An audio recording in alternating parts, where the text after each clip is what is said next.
Welcome back to the Mow It Wells Show.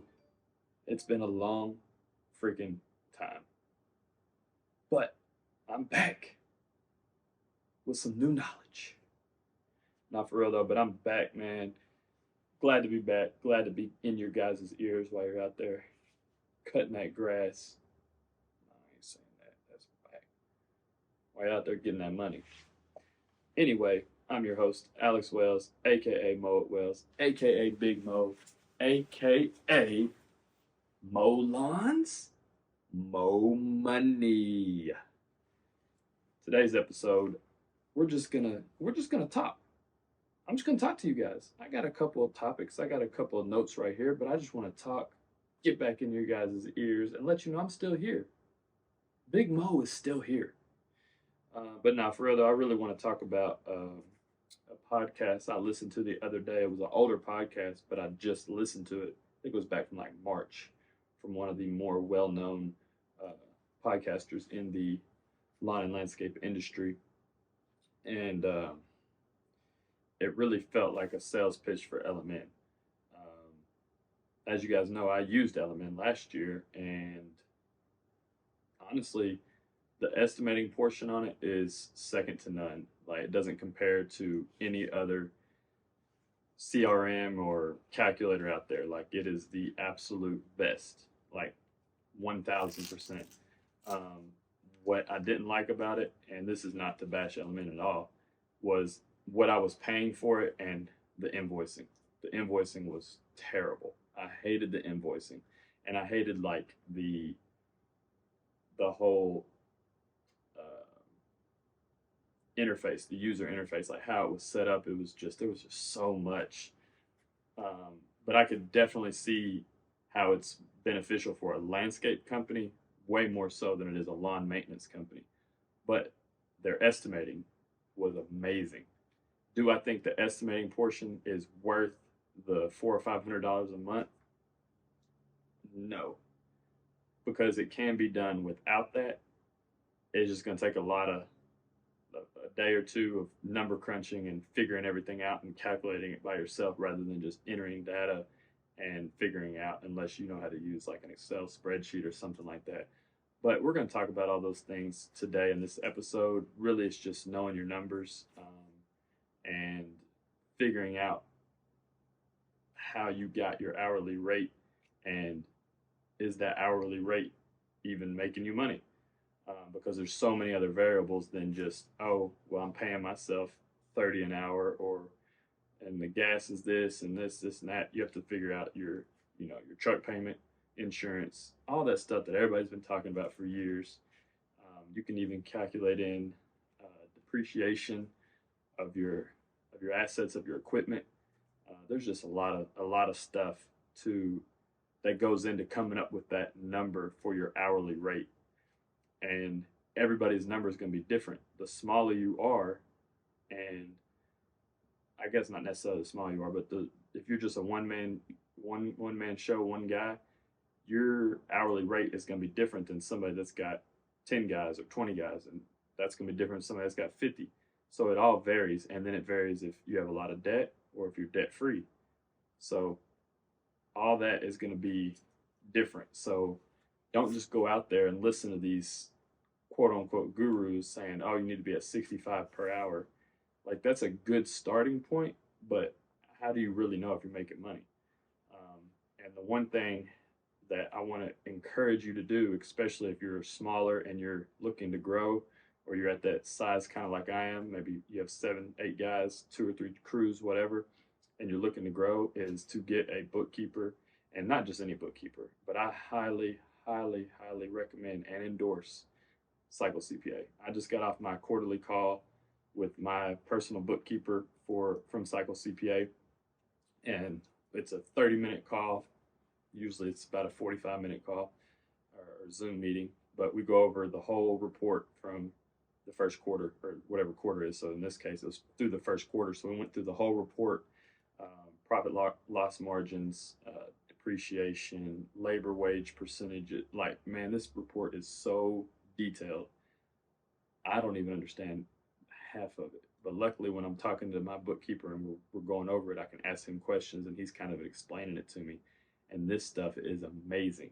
And one of the numbers they go over is your EBITDA. EBITDA. EBITDA, which is your, let's break that down. I got my notes right here. It is EBITDA, EBITDA. So the E stands for earnings, the B stands for before interest, the T stands for taxes, the D stands for depreciation, and the A stands for amortization. So basically, breaking it down to like an 8th grade reading level, literally, I typed in like in Chat GPT, EBITDA, the definitions of it, asked for the definition of it, and I told it, break it down into the 8th grade reading level. And we're going to go over this real quick and then we'll kind of get into the episode. This thing's going to be all over the place. So if you're not into those type of episodes, man, go ahead and hit pause and cut it off. But this is one of those ones where you can hop on the mower and just listen to for an hour or so. Sorry, I was checking my phone. Let's see. So earnings, the money you make from providing lawn and landscaping services before interest. Ignore any money you owe to the bank for loans you might have taken to buy lawnmowers or other equipment. Taxes, don't count any taxes you have to pay to the government on money you earn. Depreciation, forget about the fact that your lawnmowers and other equipment lose value over time because they get old and wore out. Amortization, ignore the cost of any non-physical assets like a license or special contract you paid for. So the breakdown is, so EBITDA looks at how much money your business makes from just doing lawn and landscaping work after paying for things like gas, the lawnmowers, wages for your workers, but before thinking about loans, taxes, or equipment getting old. This helps you see the core money making ability of your lawn and landscaping business. So it gives you basically a percentage score, and you can turn that into a dollar amount. It's sales multiplied by that percentage. So if your sales for the year are at 500,000 and your EBITDA is 20%, you would multiply that 500,000 times 0.20, and that would be your number. So right now, in today's market or whatever, or economy, this EBITDA is a number that you can use to sell your business. It's a number that they look at. There's several different other things they can look at, but EBITDA is probably the most popular one.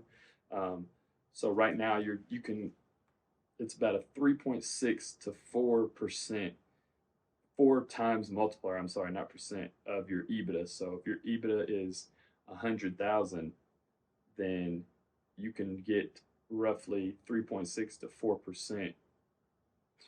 Keep saying percent, 3.6 to 4 times multiplier of that 100,000. So if it's 3.6, it'd be 360. If it's 4, it'd be 400,000. So if your EBITDA was 100,000 and you were selling on the high end of the 4 multiplier, so 4, your business could sell potentially for 400,000. Now, this is not across all. This doesn't account for everything at all, but it's just like a really quick way, I'd say, to get some sort of evaluation for your business. But in order to get that EBITDA number, you're gonna have to have a bookkeeper, unless you want to do a whole bunch of math and try to figure out a whole bunch of stuff that I don't want to do. So in my quarterly report from Cycle CPA, I get that EBITDA percentage number every quarter. They give you I got the year-to-date one and then quarter one. So mine was actually 17.6%, which is a little above the median, the rolling median for the industry, according to Cycle CPA. So if I took that number, multiplied it, or took my sales number, multiplied it by that 0.17, then that would be the number that I would then multiply by the 3.6 or 4 to figure out kind of the valuation of my business. Rough valuation, but probably, close enough to be able to kind of gauge like, oh, I've got a business that's worth, 200,000 or 300,000. But obviously there's other factors. So it's just a good number to know what it is. And it's also good as a business owner to just even know what EBITDA even means. Because when you start talking to people that have been in business and that buy businesses and that invest in businesses and all that, they're going to want to know that number. So this leads into the topic of today is knowing your numbers. The thing I really want to talk about is knowing your numbers so that you can form an exit plan. Because I just see so many guys out here that don't have an exit plan, that they're just staying solo, and like you're just gonna keep working. It's harder to sell a solo business, like a solopreneur, like a one guy business, to somebody than it is to sell a business that's got multiple people, systems, crews, all that. It's just easier because, for one, the clients are always used to that one guy, the owner, and nobody's probably going to do better than the owner on their lawn. So it's harder. It's going to be harder to sell that business to a company that might be trying to buy them out, or they're wanting to get out of the game and sell it. So I was approached recently by a gentleman that's I think he said he was in his early 50s, 51, 52, something like that. And he reached out and was asking if I would be interested in purchasing his business. So I was like, yeah, sure, send me over all your numbers, your QuickBooks profit and loss statements, send me everything. Send me what you owe on your mowers, how old your mowers are, the hours of the mowers, all your equipment.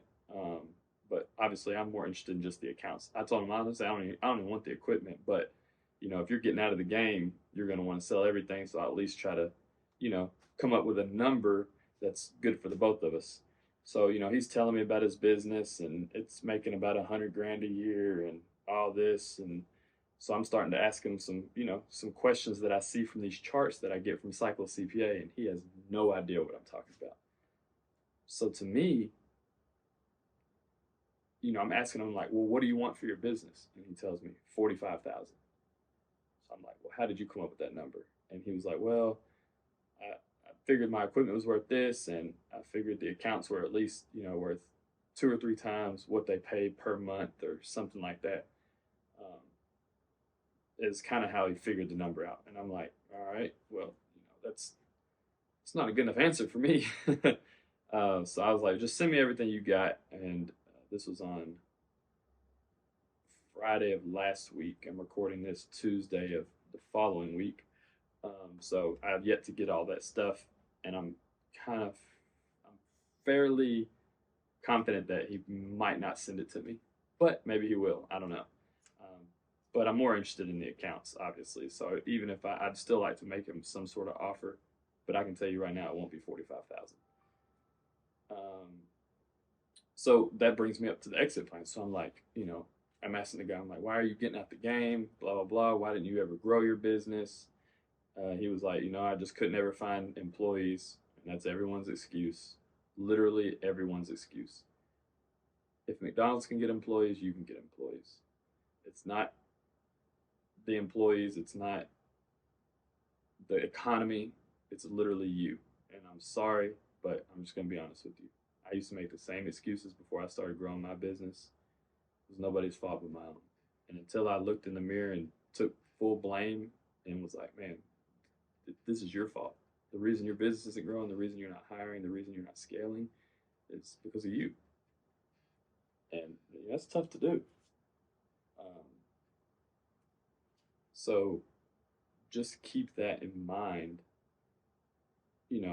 keep that exit plan in mind. So I'm asking him, whatever. He's like, I couldn't find employees, or I had one and it just, it just didn't work out. So this guy had been in business for 15 years, and he had some of the same clients for 15 years. He had been running solo, 15 years.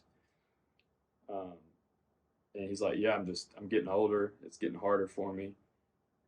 And, and this is literally the reason I wanted to start the podcast back up, because of, what me and this guy talked about. Because I'm be honest with you, I felt bad for him, man. 52 years old, and, he was making good money as a solo operator. Definitely was making good money. But at the end of the day, he wasn't making enough to be able to retire. Not at 52. And I don't know what he was doing, saving and all that. But even if he was just saving, 10, 15%, whatever, he wasn't going to live very long on that.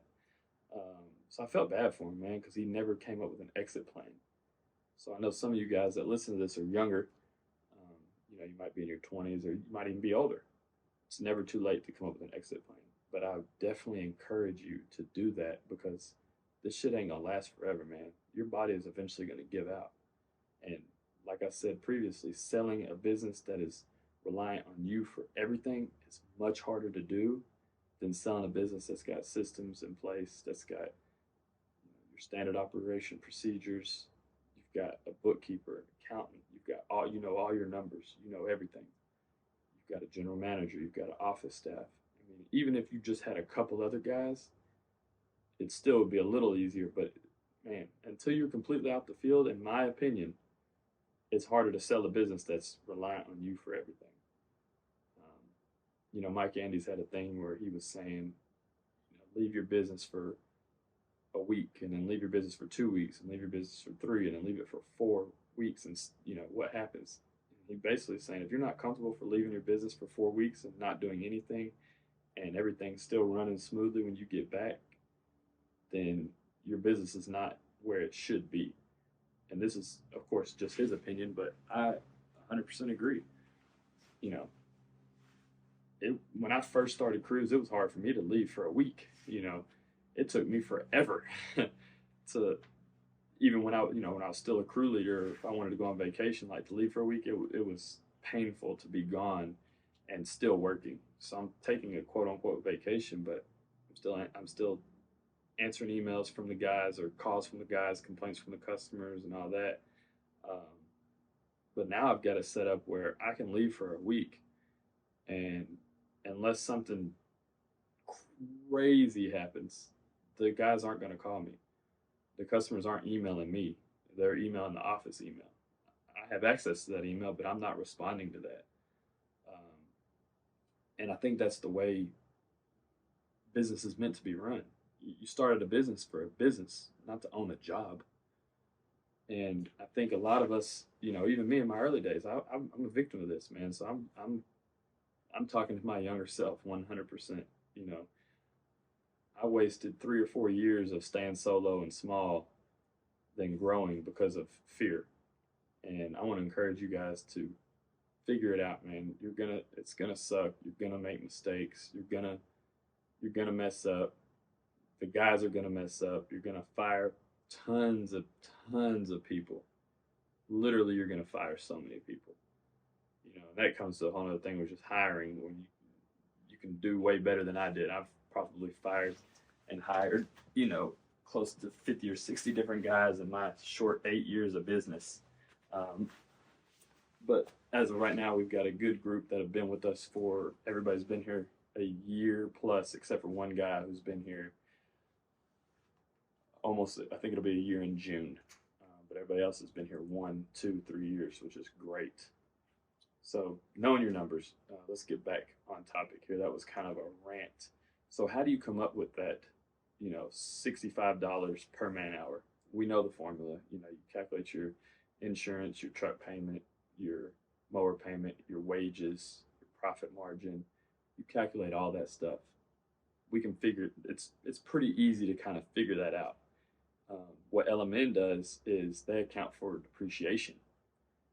There ain't no calculator out there that I know of that accounts for depreciation on your trucks and your mowers, because eventually that stuff's going to get old and you're going to have to buy a new one. So basically, you're factoring in a small percentage of, depending on how old a piece of equipment is or truck, into your hourly wage to recover those costs of having to purchase a new truck. So, say you have a brand new mower. Your percentage for that brand new mower, and say it's got a lifespan of 7 years, your percentage of that first year for that mower is going to be very, very, very, very small.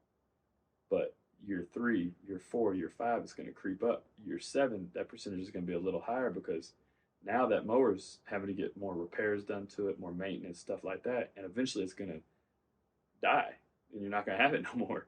So over the course of those 7 years, you've recuperated enough money for all those repairs and maintenance, but also to purchase a new mower and then to start it all over. So the same thing goes with everything: your trucks, mowers, your equipment, everything.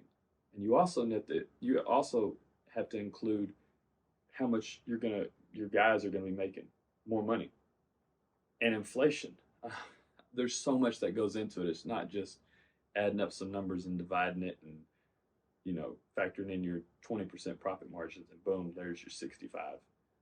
It's more than what you think it is because of all those depreciation assets, because of depreciation, because of labor wages going up, because of inflation, everything. That's why it's always important to raise your rates every year, but it's just like you're not just raising them to raise them. There's a science behind how much you need to raise them with inflation and where you're at with your assets, how much you're having to pay guys, stuff like that. So that's what LMN did so great. Like it literally broke it down to the freaking, I mean, it was so accurate because you go through not only just to set everything up, but you go through all these different classes. It takes so long to figure out how to build an estimate. It's crazy, but it's super accurate down to like where it's like, you're not just saying, oh, this yard's going to be $40. No, it's like this yard's going to be $43.36 based on your profit margins and everything that you put in at the beginning of the season.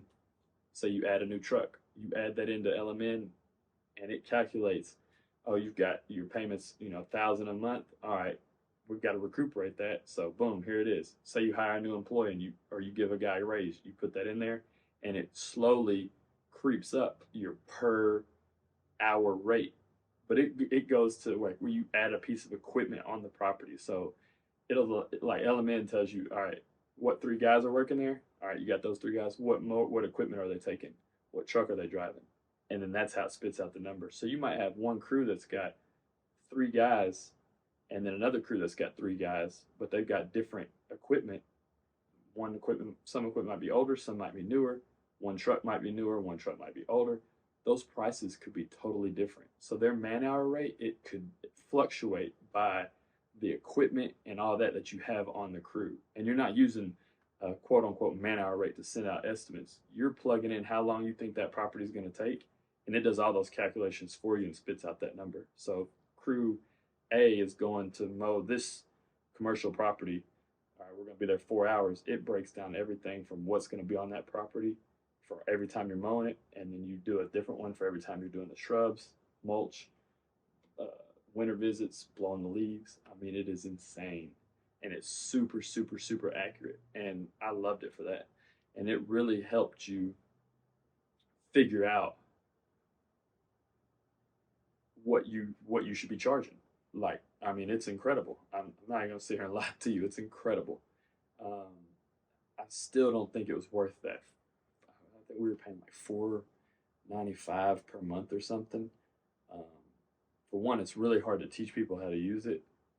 Um, the training for it was horrendous. It was multiple days with hour classes and going through it and setting it all up. But once it's set up, it's good. But you have to do that every year. And the invoicing was awful. I hated the invoicing. My clients hated it. It was it was really hard to see who owed what. Like, but the estimating portion of it, like if they came out with just an estimating calculator where I could use just that calculator for sending estimates or just coming up with my numbers, I would 100% pay. I'd pay $100 a month for just that easily. And I wouldn't even blink. Even if I could just get the number, I wouldn't even use it for sending the estimate. I just want the number that it spits out. So hopefully somebody will create that one day because it can be done. Um, Maybe I need to hire somebody on Fiverr to come up with that application, and that could be my way to riches. Come up with this formula where we type everything in, and then it tells you what you should charge for that job, and then you just plug that into your CRM, and boom. I think Mike Andes is actually working on something like that with Copilot CRM. That's what I currently am using. It's the same interface as Lawn Pros, and I use Lawn Pros for years, and I love Copilot so far. Price point is, not, about half of what I was paying for LMN, but it doesn't have that same. It has something very similar, but it's still got some room to improve. So basically, what I'm doing now is, since I had LMN, I went back and looked at the end of the year to see how we did on each property, each job, and recalculated everything from going into 2024 and in the future, figured out where our rate was because we didn't purchase any new equipment. Everything was the same. Only thing that went up was wages and inflation. So I used all that, did all the math and figured out our man hour rate. Although it's not going to be as accurate as LMN, it's going to be a lot closer than just coming up with insurance, mower payment, da da da da, because it's also going to include that depreciation and stuff like that. And that's where Cycle CPA comes in. They can really help you know your numbers. You don't need an LMN to figure out where you're at, because with all their calculations, with all the bookkeeping, with the hours the guys work and all that, they tell you your labor rate. I mean, they tell you everything. It's amazing. I need to do a video one day going through everything they tell you. Um, Maybe I can come up with like a mock one that's not my actual numbers. But you know, anyway, it's if you can't afford LMN, you can definitely you should have a bookkeeper no matter what. And Cycle CPA is priced at a pretty good point. I don't even know what I'm paying per month right now.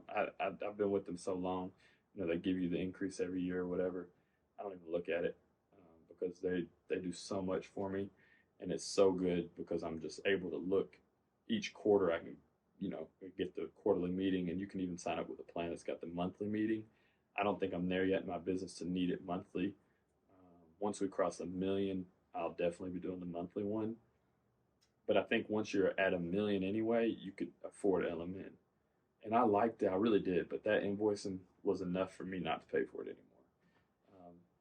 But I encourage you guys, go check it out. If you're still solo, you don't need it. You don't need it at all. It'd be a waste of money. Even if you're my size, I still think 2 or 3 crews. I still think it could be beneficial, but I don't know. I would say you could get by without it. I would have a better bookkeeper first before I invested in something that costs that much. But as you grow, like the big time companies, the $1 million companies, they're using Aspire and all these huge. Uh, that's LMN on fucking steroids. It's even better. That's what my uncle's company was using. And he was explaining it to me, and I was like, just stop talking. I have no idea what the heck you're talking about. It sounds crazy. But it breaks everything down even more than LMN does.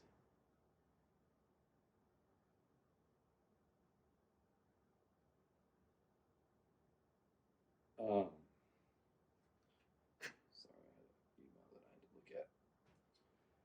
Wait, hold on. I'm expecting a phone call. So breaking down, just knowing your numbers, hiring that Cycle CPA or just any CPA. I just say them because that's who I use, and that report they give you is it's amazing. I don't know if all um, bookkeepers give you that. I don't think they do, but I'm telling you, if you could see this thing, you'd be amazed.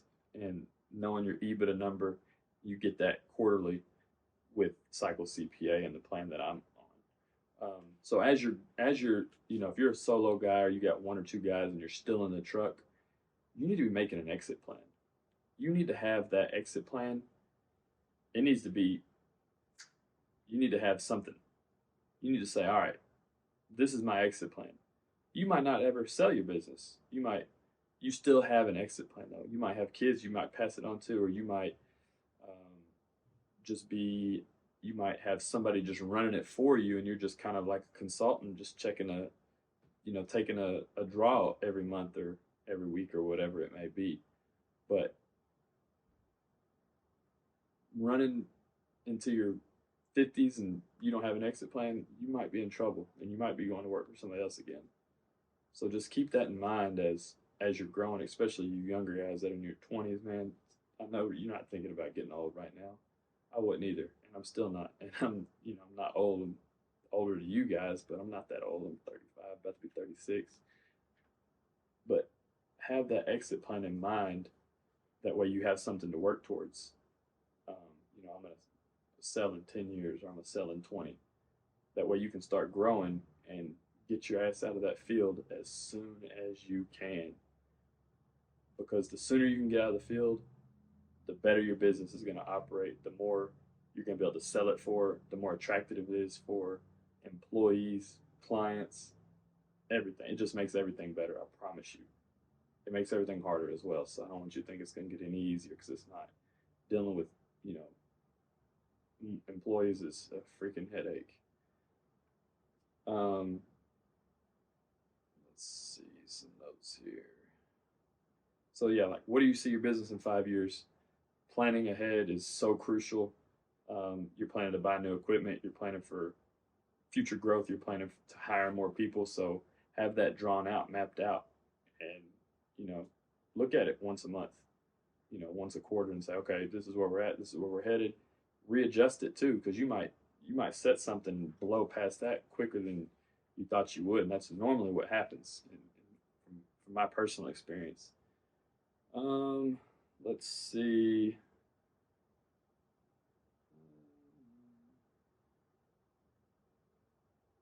Oh.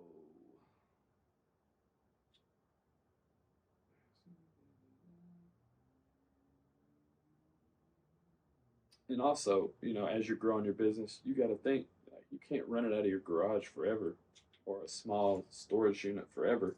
So when you're pricing these, when you're coming up with your man hour rate, you've got to plan for growth. You can't just say, all right, I want to make 15% profit margins. This covers all my expenses. Okay, but what happens when you want to start another crew? You're just going to automatically raise your rates that year 10%. Like start shooting aim further down the road than where you are now when coming up with these rates, man. Because just coming up with a man hour rate ain't gonna cut it no more if you're trying to grow. I just don't want you guys to be like this guy that is trying to sell me his business because he's in a bad spot. Like he's literally gonna sell his business either to me or somebody, I don't know. And he's going to work for another larger lawn and landscaping company in Chattanooga, uh, where he's probably going to make around the same, but he's no longer going to own his time, which he kind of didn't anyway because you're solo. You don't really own your time. You own your job.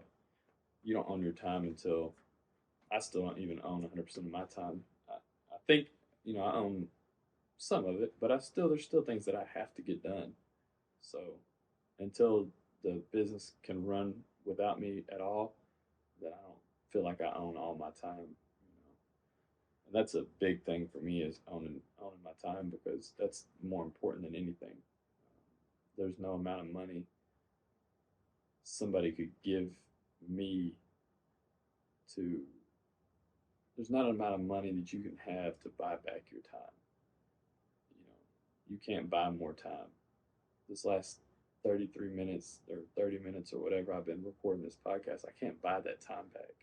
But I'm able to sit here and talk about this because of everything I've done in the past. So everything you're working on right now should be a reflection or aimed at a goal you have set in the future. Don't just think about the now.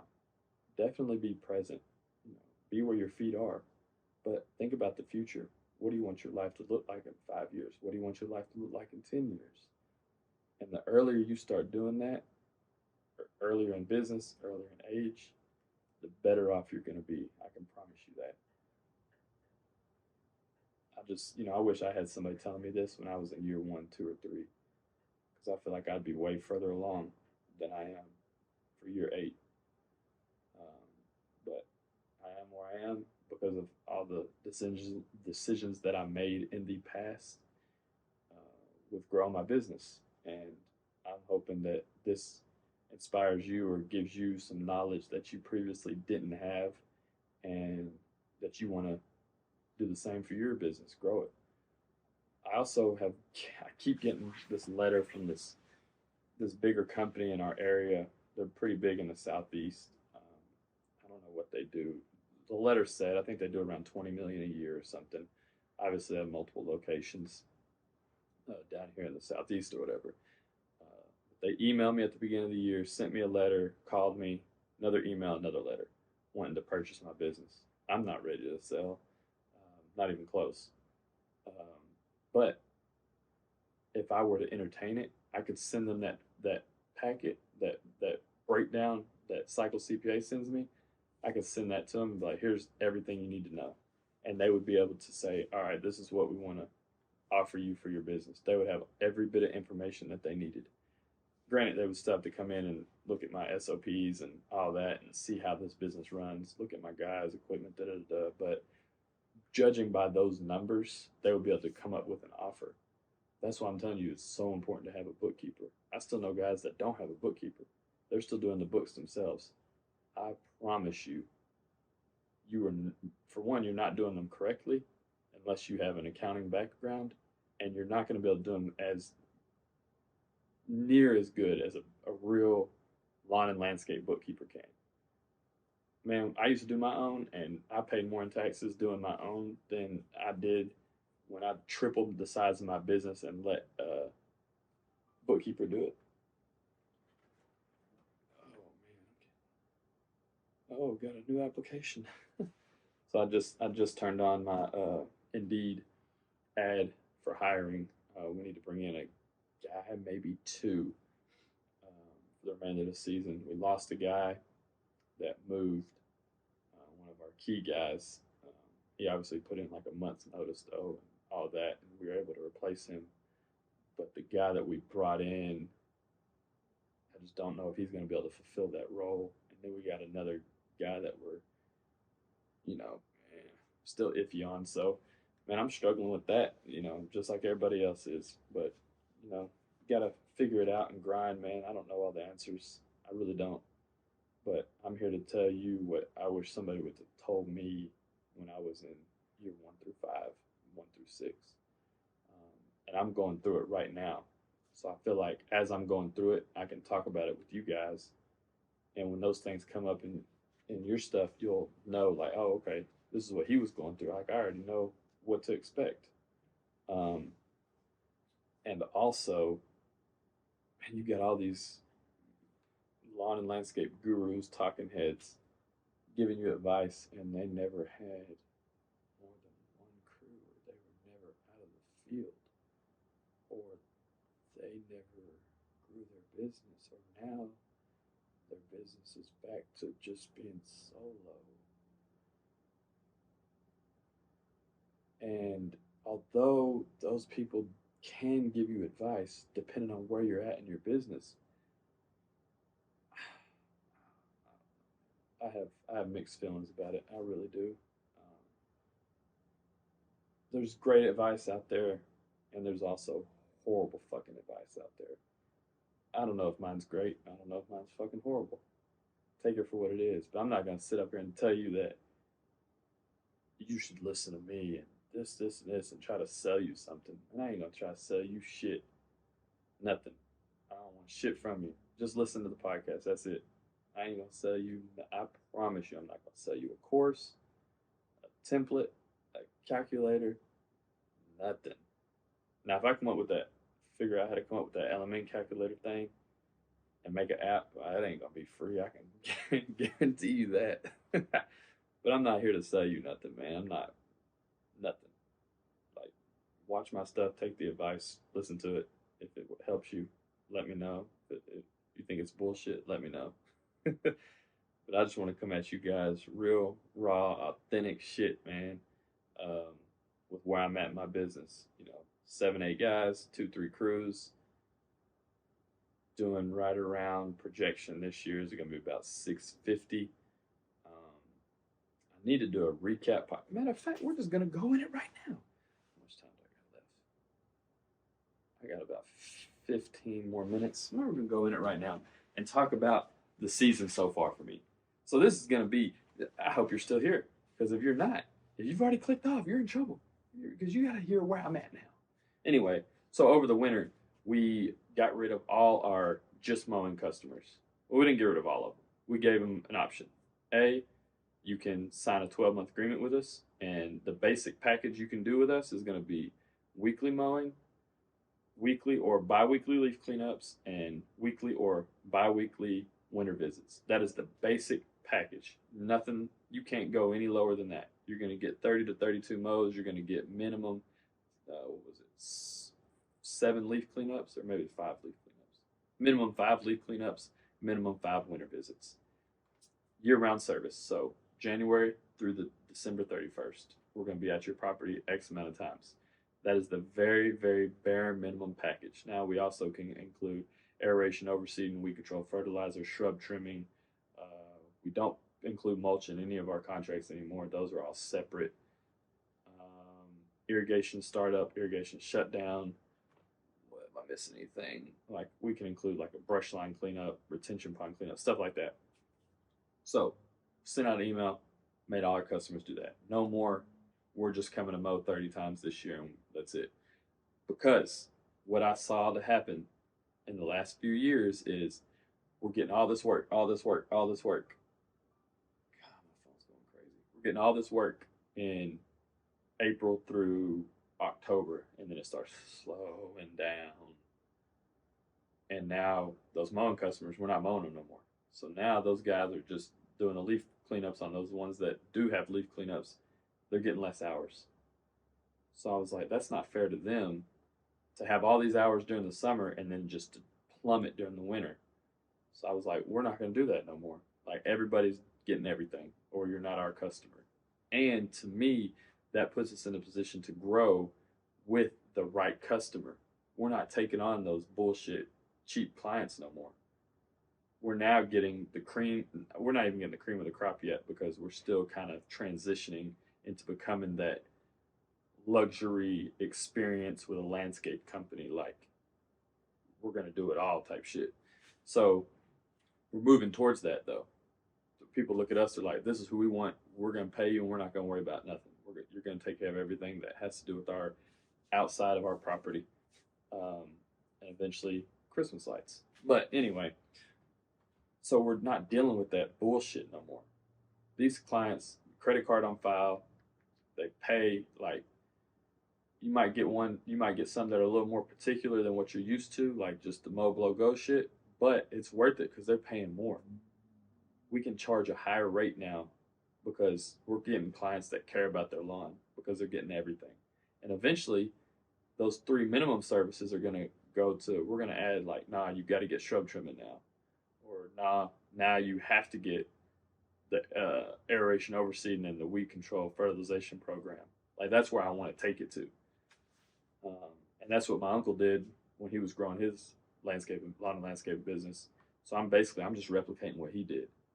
And we're going to have him on the show soon to talk about his journey of being in business for 35 years and selling his business. And it's a freaking great story, man. I don't even know the whole thing, but I was a part of the story. And just seeing where he's at now, man, I'm like, all right, he's turning 60 this year. You're done. You're retired. Like he's still doing like some consulting with the company. But I think he said, I talked to him the other day. He's like, yeah, I'm working about 40 hours a month. I was like, oh my gosh. I don't know what he's getting paid. I don't know what he sold his business for. I haven't got the balls to ask him yet. I probably won't even ask him because that's none of my business. But I'd still like to know. But yeah, we're definitely gonna get him on the show soon. So I'm still hitting him with questions, and when I worked for him, every lawn we did was treated. Every lawn we did, not every lawn. 85% of them had irrigation. 85% of them got aeration overseed. So like there would be, when it was September, it was time to aerate and overseed, there would be one crew literally aerate and overseeding for 3 or 4 weeks because that's how many properties got aeration overseed. Like almost every property that we did got it. So can you imagine how many more hours you're able to give your guys with having all these services? Like you have to get this. Like he had a full 2 or 3 full-time irrigation guys. They would start turning the irrigation systems on in like late April, and they wouldn't get them all shut on until like June. It was crazy. Hold on a second. All right, my son's done with basketball training, so I have to get off here. I hope you guys enjoyed this episode, man. Check us out on YouTube now. It's just going to be the Mow It, or Mow It Well Show. So Mow It Well Show on YouTube. Still got all my overgrown lawn stuff on there. But I'm back, man. I'm at least gonna give y'all 2 episodes a month. I'm gonna commit to that, one every other week. That's what I'm committing to, so you guys can hold me to that. Mac, need to get you on the program soon. Man, I hope you guys are doing great. If you have any questions, please. If you have any questions, please, I cannot talk. Reach out via Instagram at mowitwells, or you can email me, mowitwells@gmail.com. You know what it is, man. Mow lawns, mow money. See you guys in the next episode.